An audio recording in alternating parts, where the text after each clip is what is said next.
ദൈവത്തിൻ്റെ അതിപരിശുദ്ധമായ നാമം വാഴ്ത്തപ്പെടുമാറാകട്ടെ. എന്ന് നമുക്ക് ചിന്തിക്കുവാൻ വേണ്ടി ദൈവം തരുന്ന വിഷയം, ക്രിസ്തുവിനെ പോലെ വിവേചനരഹിതമായ ഒരു ആത്മീയതയാണോ നാം നയിക്കുന്നത് എന്ന് നമുക്ക് നമ്മളെ തന്നെ ഒന്ന് പരിശോധിക്കാം.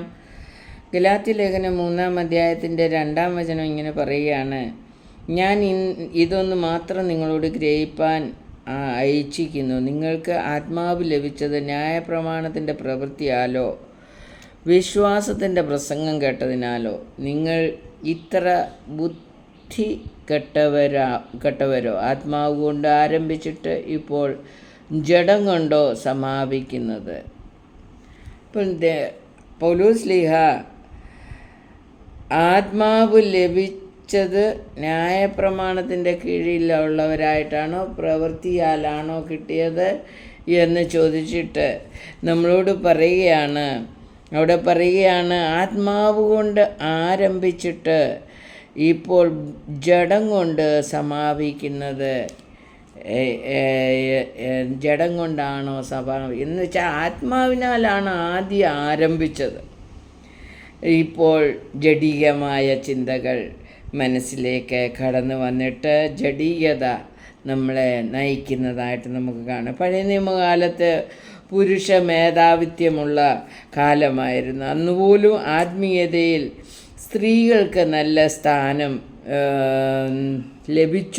നൽകി എന്ന് നമുക്ക് കാണുവാൻ കഴിയുന്നുണ്ട്. എക്സാമ്പിളായിട്ട് നമ്മൾ പറഞ്ഞാൽ, മത്തായിയുടെ സുവിശേഷം നമ്മൾ വായിക്കുമ്പോൾ പഴയ പിഴച്ച താമാർ, മോവാബ് സ്ത്രീയായ രൂത്ത്, ഊരിയാവിൻ്റെ ഭാര്യ ഒക്കെ ബൈബിളിൽ സ്ഥാനം പിടിച്ചതായിട്ട് നമുക്ക് പുതിയ നിയമത്തിൽ സ്ഥാനം പിടിച്ചതായിട്ട് കാണും.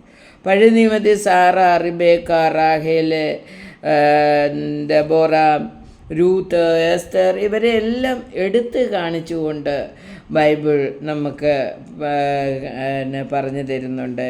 ഈ സ്ത്രീകൾ എത്ര ആത്മീയരായിരുന്നു എന്ന് നമുക്ക് കാണുവാൻ കഴിയും. പിന്നെ സ്ത്രീയെ അടിച്ചമർത്തുമ്പോഴും ഉപദ്രവിക്കുമ്പോഴും ഉപേക്ഷിക്കപ്പെടുമ്പോഴും ചൂഷണം ചെയ്യുമ്പോഴും സ്ത്രീയോടുകൂടെ ഐക്യത പുലർത്തുന്ന ദൈവമാണ് നമ്മുടെ ദൈവം എന്ന് അവിടെ നമുക്ക് കാണുവാൻ കഴിയുന്നുണ്ട്. ഉൽപ്പത്തി പുസ്തകത്തിൽ 2:18 വചനത്തിൽ പറയുന്നുണ്ട്, സ്ത്രീയെ ദൈവം പുരുഷന് തുണയായി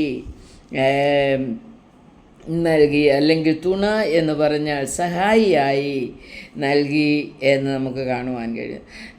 പുരുഷൻ്റെ സഹായിയും ദൈവത്തിൻ്റെ പ്രതിനിധിയുമായിട്ടാണ് ദൈവം സ്ത്രീയെ സൃഷ്ടിച്ചത് എന്ന് നമുക്കവിടെ കാണുവാൻ കഴിയുന്നു. 1 പത്രോസ് 3:7 അവിടെ നമുക്ക് കാണുവാൻ കഴിയുന്നുണ്ട്. 3:7 പറയുകയാണ്, അപ്പം അങ്ങനെ തന്നെ ഭർത്താക്കന്മാരെ നിങ്ങളുടെ പ്രാർത്ഥനയ്ക്ക് മുടക്കം വരാതിരിക്കേണ്ടതിന് വിവേകത്തോട് ഭാര്യമാരോട് വസിച്ച് സ്ത്രീജനം ബലഹീനപാത്രമെന്ന് അവർ ജീവൻ്റെ കൃപയ്ക്ക് കൂട്ടവകാശികളെന്ന് ഓർത്ത് അവർക്ക് ബഹുമാനം കൊടുപ്പീൻ.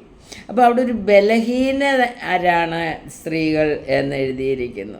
അതിൻ്റെ അർത്ഥം എന്താണെന്ന് ചോദിച്ചാൽ, ഇവിടെ ബലഹീനത എന്ന് പറഞ്ഞാൽ അർത്ഥം ചൂഷിത വിഭാഗം, മർദ്ദിത വിഭാഗം, അടിച്ചമർത്തപ്പെട്ടവർ എന്നൊക്കെ ചിന്തിക്കുവാൻ കഴിയും. എന്നാൽ ഇവർ ജീവൻ്റെ കൃപയ്ക്ക് കൂട്ടവകാശികൾ അല്ലെങ്കിൽ തുല്യ അവകാശികളാണ് എന്നവിടെ എഴുതിയിരിക്കുന്നു. അതുകൊണ്ട് ഭാര്യമാരെ എന്ത് ചെയ്യണം? ബഹുമാനിക്കണം എന്ന് ദൈവവചനത്തിൽ എഴുതിയിരിക്കുന്നു. എഫേസ്യ ലേഖനം 5-ാം അധ്യായത്തിൻ്റെ 2-ാം വചനം നമുക്ക് വായിക്കാം. ഇങ്ങനെ എഴുതിയിരിക്കുകയാണ്, ക്രിസ്തു നിങ്ങളെ സ്നേഹിച്ചു നമുക്ക് വേണ്ടി തന്നെത്താൻ ദൈവത്തിന് സൗരഭ്യവാസനയായ വഴിപാടും യാഗവുമായി അർപ്പിച്ചതുപോലെ സ്നേഹത്തിൽ നടപ്പി. ദുർനടപ്പും യാതൊരു അശുദ്ധിയും അത്യാഗ്രഹവും നിങ്ങളുടെ ഇടയിൽ പേരുപറക പോലും അരുത്. അങ്ങനെയാകുന്നു വിശുദ്ധന്മാർക്ക് ഉചിതം. അപ്പം വിശുദ്ധന്മാർക്ക് ഉചിതമായിട്ട് നാം ജീവിക്കണം എന്ന് ദൈവവചനത്തിൽ നമ്മെ പഠിപ്പിക്കുകയാണ്. ഇവിടെ എഫേസ്യർ 5:2 പൗലോസ്ലീഹ പറയാണ്, അന്യോന്യം കീഴടങ്ങണം എന്ന് പറഞ്ഞു തുടങ്ങുക. പൗലോസ്ലീഹ പറയുകയാണ് അന്യോന്യം കീഴടങ്ങണം. കാരണം രണ്ടുപേരും ദൈവസ്വരൂപത്തിൽ സൃഷ്ടിക്കപ്പെട്ടവരാണ് എന്ന് നമുക്കവിടെ കാണുവാൻ കഴിയുന്നുണ്ട്. പുറപ്പാട് പുസ്തകം 15-ാം അധ്യായത്തിൻ്റെ 22-ാമത്തെ വചനം നമ്മൾ വായിക്കുമ്പോൾ അവിടെ നമുക്ക് കാണുന്നത് 22-ൽ കാണുന്നത് ഷിപ്ര പൂവ എന്ന് പറയുന്ന 2 സ്ത്രീകളെ നമുക്ക് കാണുവാൻ കഴിയുന്നുണ്ട്. അനന്തരം മോശെ ഇസ്രായേലിനെ ചെങ്കടലിൽ നിന്ന് പ്രയാണം ചെയ്യിപ്പിച്ച് അവർ ശൂർ മരുഭൂമിയിൽ ചെന്ന് 3 ദിവസം മരുഭൂമിയിൽ വെള്ളം കിട്ടാതെ താമസിച്ചു. മാറയിലെത്തിയപ്പോൾ ഷിപ്ര പൂവ എന്ന് പറയുന്ന 2 പുറപ്പാട് പുസ്തകം നമ്മൾ വായിക്കുമ്പോൾ അവിടെ ഷിപ്ര പൂവ എന്ന് പറയുന്ന 2 സ്ത്രീകൾ ഫറവോനേക്കാൾ ദൈവത്തെ ഭയപ്പെടുന്നത് നമുക്ക് കാണുവാൻ കഴിയും. അതുപോലെ സ്ത്രീകൾ ദൈവത്തെ ഭയപ്പെട്ട് ജീവിച്ചു എന്നുള്ളതിൻ്റെ എക്സാമ്പിൾസാണ് ഞാൻ പറയുന്നത്. ലൂക്കോസിൻ്റെ സുവിശേഷം നമ്മൾ വായിക്കുമ്പോൾ 8-ാം അധ്യായത്തിൻ്റെ 1 മുതൽ 13 വരെ നമ്മൾ വായിക്കുമ്പോൾ അവിടെയെല്ലാം നമുക്ക് കാണുന്നത് ദൈവരാജ്യത്തിൻ്റെ പ്രവൃത്തിയിൽ, അല്ലെങ്കിൽ കർത്താവായ യേശു ക്രിസ്തു ഭൂമിയിൽ വന്ന് പ്രവർത്തിച്ചതായ സമയത്ത്, സുവിശേഷം അറിയിച്ചതായ സമയത്ത് യേശുവിനോടുകൂടെ ഒരു വലിയ കൂട്ടം സ്ത്രീകൾ വേല ചെയ്തതായിട്ട് നമുക്ക് കാണുവാൻ കഴിയും. അപ്പോൾ യേശു ക്രിസ്തു സ്ത്രീകളെ അംഗീകരിച്ചു എന്ന് നമുക്കവിടുന്ന് മനസ്സിലാക്കാൻ കഴിയുന്നുണ്ട്. വീണ്ടും നമ്മൾ വായിക്കുമ്പോൾ ദൈവരാജ്യം പ്രസംഗിക്കാനും പ്രവർത്തനത്തിലും പ്രധാന പങ്കാളികളായിരുന്നു സ്ത്രീകൾ എന്ന് നമുക്ക് കാണുവാൻ കഴിയുന്നു. പൗലോസ്ലീഹ സ്ത്രീകളെ പ്രശംസിക്കുന്നുണ്ട്. റോമാലേഖനം 16-ാം അധ്യായം നമ്മൾ വായിക്കുമ്പോൾ 1 മുതൽ 16 വരെ നമ്മൾ വായിക്കുമ്പോൾ അവിടെ പറയുന്നത്, നമ്മുടെ സഹോദരിയും കേങ്ക്രയ സഭയിലെ ശുശ്രൂഷകാരിയുമായ ഫേബയെ നിങ്ങൾ വിശുദ്ധന്മാർക്ക് യോഗ്യമാവണ്ണം കർത്താവിൻ്റെ നാമത്തിൽ കൈക്കൊണ്ട് അവൾക്ക് നിങ്ങളുടെ സഹായം വേണ്ടുന്ന ഏത് കാര്യത്തിലും സഹായിക്കേണ്ടതിന് ഞാൻ നിങ്ങളോട് ഭരമേൽപ്പിക്കുന്നു. അവളും പലർക്കും വിശേഷാൽ എനിക്കും സഹായം ചെയ്തിരിക്കുന്നു. അപ്പോൾ അവിടെ പൗലോസ്ലീഹ അതിൻ്റെ 3-ാമത്തെ വചനം കൂടി നമ്മൾ വായിക്കുമ്പോൾ അവിടെ പറയുന്നത്, യേശു ക്രിസ്തുവിൽ എൻ്റെ വേലക്കാരായ പ്രിസ്കയെയും അക്വിലയെയും വന്ദനം ചെയ്യുവീൻ.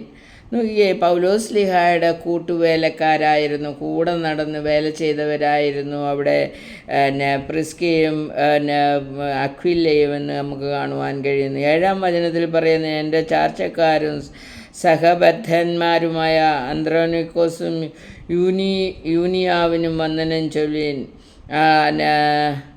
അവിടെയും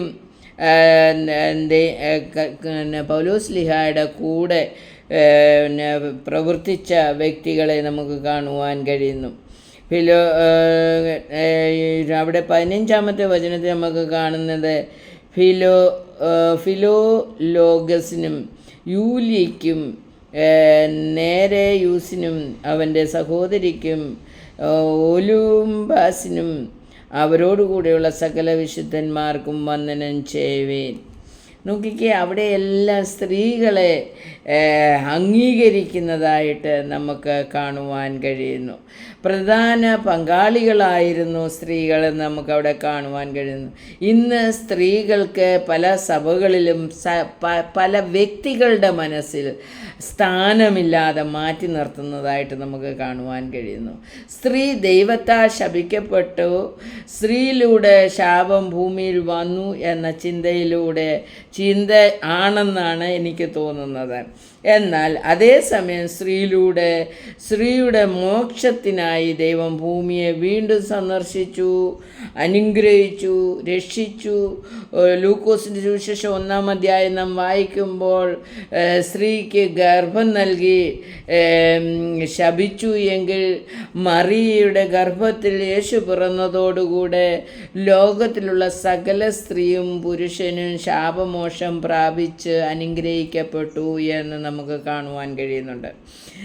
മറിയ യേശുക്രിസ്തുവിനെ ഗർഭം ധരിച്ച് പ്രസവിച്ച് ലോകത്തിന് നൽകിയതോടുകൂടി പുരുഷൻ്റെ ശാപവും സ്ത്രീയുടെ ശാപവും മാറ്റിയത് സ്ത്രീയിലൂടെയാണ് എന്നുള്ളത് നാം മനസ്സിലാക്കണം. അതുകൊണ്ട് സ്ത്രീയെ ഒരു വിധത്തിലും മാറ്റി നിർത്തുവാൻ ആർക്കും കഴിയില്ല. കർത്താവ് മാറ്റിയില്ല എങ്കിൽ പിന്നെ ഈ ലോകത്തിലെ പാപികളായ മനുഷ്യർ മാറ്റി നിർത്തുന്നത് എന്തിനു വേണ്ടിയാണ്? സ്ത്രീക്ക് ദൈവം അംഗീകാരം നൽകി എന്ന് നമുക്ക് കാണുവാൻ കഴിയുന്നു. സകല സ്ത്രീയും പുരുഷനും ശാപമോക്ഷം പ്രാപിച്ചത് സ്ത്രീയിലൂടെ യേശുക്രിസ്തു പിറന്നതുകൊണ്ടാണ് എന്ന് നമുക്ക് കാണുവാൻ കഴിയുന്നു. യോഹന്നാൻ്റെ സുവിശേഷം 11-ാം അധ്യായം 15 മുതൽ 16 വരെ നമുക്ക് വായിക്കാം. അവിടെ നമ്മൾ കാണുന്നത് മാർത്തയെയും മറിയയെയും കുറിച്ചാണ്. ദൈവം എത്രയാണ് ആ കുടുംബത്തെ സ്നേഹിച്ചത്. മറിയെ അംഗീകരിക്കുന്ന, ദൈവവചനം കേൾക്കുന്ന, ദൈവത്തിൻ്റെ പാദപീഠത്തിലിരുന്ന് ദൈവവചനം കേൾക്കുന്ന ആ വ്യക്തികളെ അംഗീകരിക്കുന്ന ദൈവത്തെ നമുക്ക് കാണുവാൻ കഴിയും. തീമോത്തിയോസ് 2-ാം അധ്യായത്തിൻ്റെ 11-ാം വചനം നമ്മൾ തീമോത്തിയോസ് 2:11 പറയുകയാണ്. 1 തീമോത്തിയോസ് 2:11 പറയുന്നു, സത്യത്തെ വിശ്വസിക്കാതെ അനീതിയിൽ രസിക്കുന്ന ഏവർക്കും ന്യായവിധി വരേണ്ടതിന് ദൈവം അവർക്ക് ഭോഷ്ക് വിശ്വസിക്കുമാർ വ്യാജത്തിൻ്റെ വ്യാപാര ശക്തി അയക്കുന്നു. അതുകൊണ്ട് നാം ഭോഷ്കിൽ വിശ്വസിച്ച് ജീവിക്കുന്ന വ്യക്തിയാണോ അതോ വചനത്തിൽ വിശ്വസിച്ച് ജീവിക്കുന്ന വ്യക്തിയാണോ? നമുക്കും സ്ത്രീയിലൂടെ ദൈവം ചെയ്തുകൊണ്ടിരിക്കുന്ന പ്രവൃത്തിയെ അംഗീകരിക്കാൻ കഴിയണം, സ്വീകരിക്കാൻ കഴിയണം, ബഹുമാനിക്കാൻ കഴിയണം, അവർക്കും അവസരങ്ങൾ നൽകണം. ഒരു വിവേചനമില്ലാത്ത ജീവിതം അല്ലെങ്കിൽ ആത്മീയത നയിക്കുവാൻ നമുക്കിടയാകണം. ഗലാത്യർ 3:27 നമുക്ക് വായിക്കാം. അവിടെ പറയുകയാണ്, 27 മുതൽ താഴോട്ട് വായിക്കാം. ക്രിസ്തുവിനോട് ചേരുവാൻ സ്നാനമേറ്റിരിക്കുന്ന നിങ്ങളെല്ലാവരും ക്രിസ്തുവിനെ ധരിച്ചിരിക്കുന്നു. അതിൽ യഹൂദനും യവനനും എന്നില്ല, ദാസനും സ്വതന്ത്രനും എന്നില്ല, ആണും പെണ്ണും എന്നില്ല. നിങ്ങളെല്ലാവരും ക്രിസ്തു യേശുവിൽ ഒന്നത്രേ. ക്രിസ്തുവിനുള്ളവരെങ്കിലോ നിങ്ങൾ അബ്രഹാമിൻ്റെ സന്തതിയും വാഗ്ദാനപ്രകാരം അവകാശികളുമാകുന്നു. അപ്പോൾ നോക്കിക്ക്, സ്ത്രീക്ക് സഭയിൽ സ്ഥാനം കൊടുക്കാത്ത വ്യക്തികളോട് ഈ വചനം പറഞ്ഞ് മനസ്സിലാക്കി കൊടുക്കണം. സ്ത്രീയും പുരുഷനും തമ്മിൽ ഈ ലോകത്തിലാണ് വ്യത്യാസമുള്ളത്. ദൈവത്തിൻ്റെ സന്നിധിയിൽ യാതൊരു വ്യത്യാസവും ഇല്ല എന്നുള്ളത് മനസ്സിലാക്കി നമ്മുടെ ആത്മീയത വിവേചനരഹിതമാക്കുവാൻ ദൈവം തമ്പുരാൻ നമ്മളെ ഓരോരുത്തരെയും സഹായിക്കുമാറാകട്ടെ. ആമേൻ.